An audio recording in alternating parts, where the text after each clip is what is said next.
sedikit tindakan gitu ya, ya NATO gitu ya, seperti gitu ya, no action talk only gitu ya.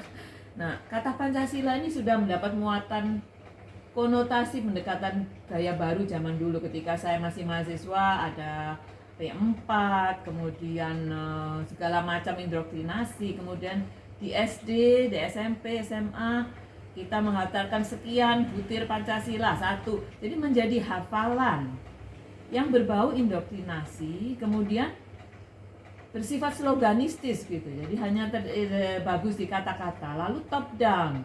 Jadi kita secara pasif menghafalkan, lalu nah itu yang pertama. Jadi ketika disebut Pancasila, anak muda begitu ya, ini sudah ingat P4-nya, ingat indoktrinasi, ingat hafalannya.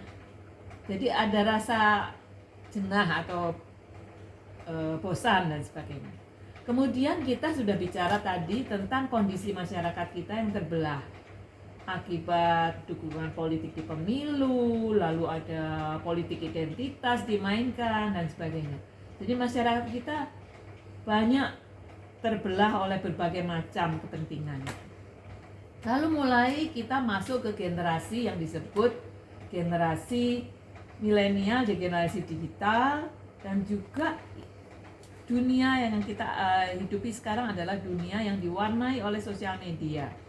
Bahkan kita tahu kita masuk ke zaman yang disebut post-truth katanya.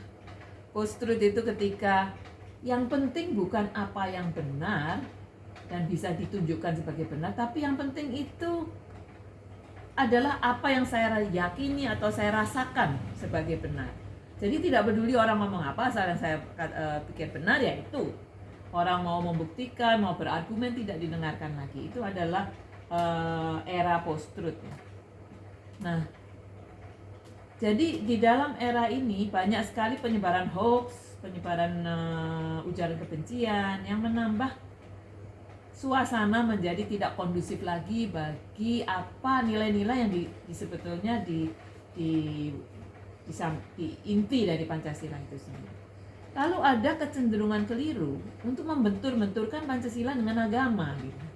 Wah, ini agama baru, ini apa gitu ya. Yang sebetulnya ini adalah kesepakatan kehidupan bersama, kesepakatan sosial kita gitu ya.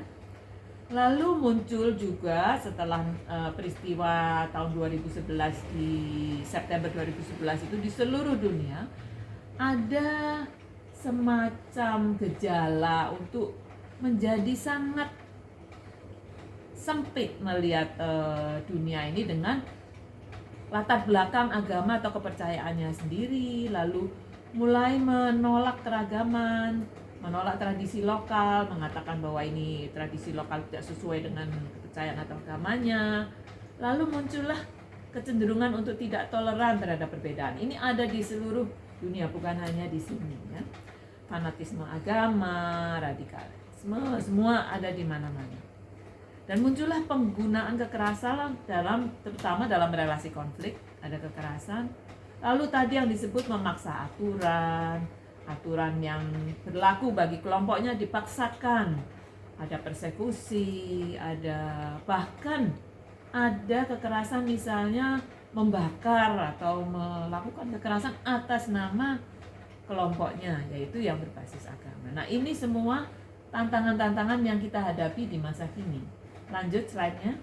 Terima kasih yang memegang